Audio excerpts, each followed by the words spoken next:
Do you hate doctor APJ Abdul Kalam? अपने दिमाग पर थोड़ा जोर डाल के सवाल का जवाब दीजिए। नहीं, ऑब्वियसली नहीं। हमारे देश में ऐसे बहुत कम लीडर्स हैं जिन्हें हेट करना इम्पॉसिबल है। ऐसा क्या है डॉक्टर एपीजे अब्दुल कलाम में जिन्हें हेट करना इम्पॉसिबल है और उन्हें पूरा देश क्यों पसंद करता है? So hello friends, welcome back to my channel. तो आज का ये वीडियो है wings of fire by Arun Tiwari, ये बुक की समरी। ये बुक में डॉक्टर एपीजे अब्दुल कलाम की पूरी बायोग्राफी डिस्क्राइब की गई है। So let's get started. Kalam ji का जन्म रामेश्वरम के एक मिडिल क्लास फैमिली में हुआ। उनके पिताजी ज़्यादा अमीर और पढ़े लिखे नहीं थे, फिर भी वो एक वाइस और जेनरस इंसान थे। कलाम कहते हैं उनके घर पर घर वालों से ज़्यादा बाहर वाले आके खाना खाते थे।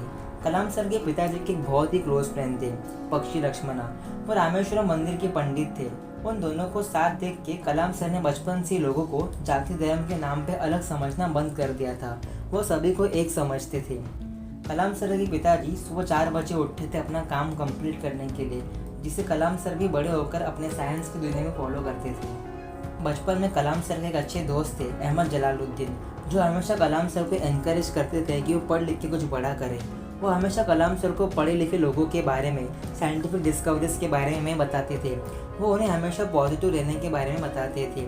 ऐसे एक और एक इंसान थे जो कलाम सर को बहुत इंस्पायर करते थे, जो उन्हें बुक्स पढ़ने के लिए एनकरेज करते थे, और उन्हीं की वजह से कलाम सर ने बुक्स पढ़ना स्टार्ट किया। शमशुद्दीन उनके कजिन थे जिनके साथ उनका बचपन गुजरा। उनके पास रामेश्वरम में अखबारों का थैला था और वो सारे काम अकेले करते थे। हर सुबह अखबार रामेश्वरम रेलवे स्टेशन ट्रेन से पहुंचता था। सेकेंड वर्ल्ड वॉर के दौरान रामेश्वरम पे आने वाली ट्रेन का आना बंद कर दिया था, तो अखबार चलती ट्रेन से फेंक दिए जाते थे। इसलिए उन्हें एक हेल्पर की ज़रूरत थी और ये मौका कलाम सर को मिला जब वह केवल 8 साल के थे और शमशुद्दीन उनके पहले कमाई के कारण बने। हायर स्टडीज़ के लिए कलाम सर रामनाथपुरम चले गए। वहाँ उनके टीचर अय्यदुर्रा सुलेमान ने उन्हें गाइड किया। उनके टीचर कहते हैं सक्सेस के लिए इंसान को 3 वाइटल फोर्सेस की ज़रूरत है। First desire, second believe, third expectations. वो बोलते हैं कि तुम कोई भी चीज़ को बहुत दिल से डिज़ायर करोगे तो तुम्हारी हो ही जाएगी, और इसका एग्जाम्पल कलाम सर खुद का देते हैं। कलाम सर बचपन से आसमान में इंटरेस्टेड थे।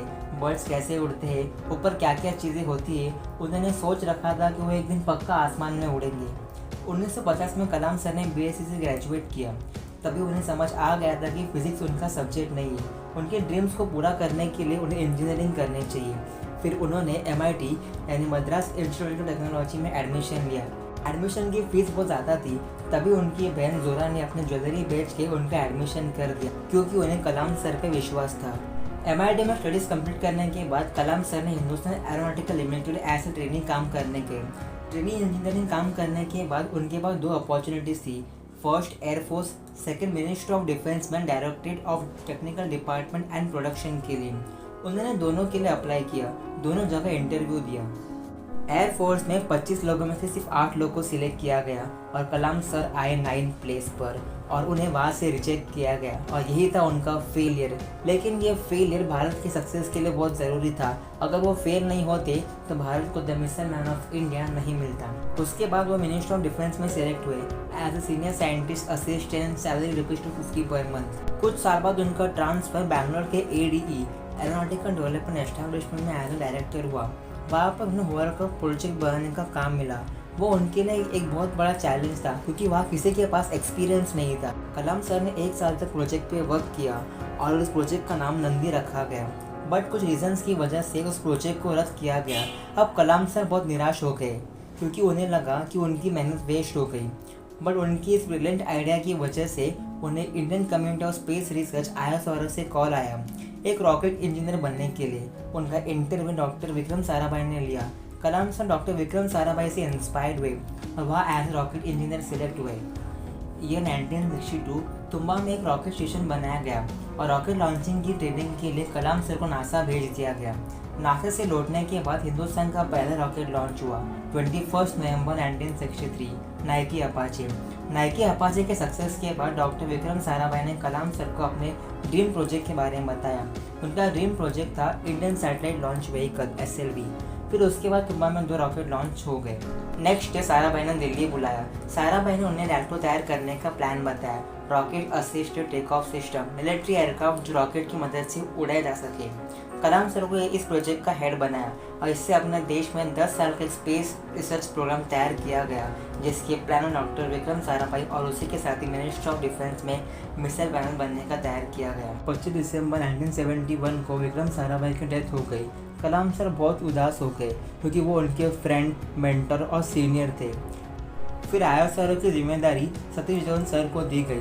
तुम्बा का पूरा कॉम्प्लेक्स को एक स्पेस सेंटर बना दिया गया और श्रद्धांजलि के रूप में उसे विक्रम साराभाई स्पेस सेंटर नाम दिया गया। SLV की लॉन्चिंग की डेट 10 अगस्त 1979 को रखा गया। 4 स्टेज का रॉकेट 7:50 पे उड़ा। रॉकेट ने फर्स्ट स्टेज तो क्लियर किया, लेकिन जब वो सेकंड स्टेज पे पहुंचा तो कुछ प्रॉब्लम्स की वजह 317 सेकंड्स के बाद फेल हो गया और समंदर में गिर गया। पूरी टीम निराश हो गई। APJ अब्दुल कलाम से निराश हो गए। तभी अफगान में कई कार्टूनिस्ट ने मजाक उड़ाया। फिर 18 जुलाई 1980 को SLV ने सुबह 8:03 पर उड़ान भरी और वो सक्सेसफुली लॉन्च हो गया। रिपब्लिक डे 1981 को उन्हें पद्म भूषण से नवाजा गया। फिर 1 जून 1982 को DRDL की जिम्मेदारी संभाली गई, defence research and development laboratory. उस समय defence minister R Venkataraman ने अपने इंडिया के लिए मिसाइल्स बनाने को कहा। Surface to surface Prithvi, core vehicle Trishul, surface to air defence Akash, anti tank missile Nag और मीडियम रेंज बैलिस्टिक मिसाइल अग्नि बनाने का डिसीजन लिया गया। 1988 को पृथ्वी की टेस्टिंग की गई और अग्नि मिसाइल के लिए 500 से ज़्यादा साइंटिस्ट लगे। 30 अप्रैल 1989 को लॉन्चिंग की डेट रखी गई। लॉन्चिंग की तैयारी की सभी आसपास के गांव खाली कर दिए गए। 20 अप्रैल आते आते सभी कंट्रीज की नजरें भारत देश पर थी। बहुत इंटरनेशनल प्रेशर क्रिएट किए गए ये प्रोजेक्ट पोस्टपोन करने के लिए या बंद करने के लिए, पर गवर्नमेंट का पूरा सपोर्ट था। अभी लॉन्चिंग की गई, लेकिन उड़ान के 14 सेकेंड्स पहले रोकने का संदेश दिया गया।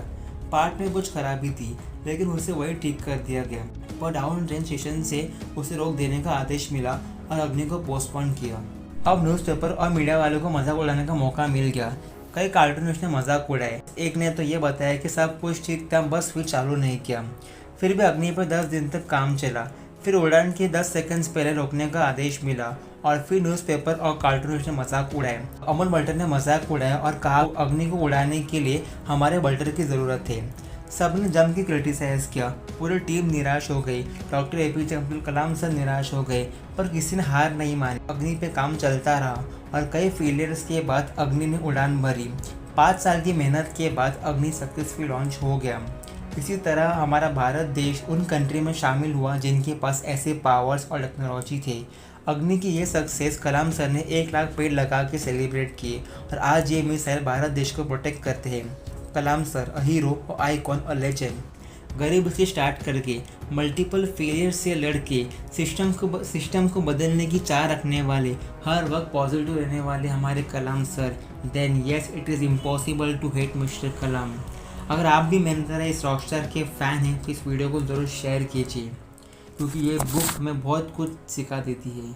Please to like, share and subscribe to my channel if you like my video. Thank you so much.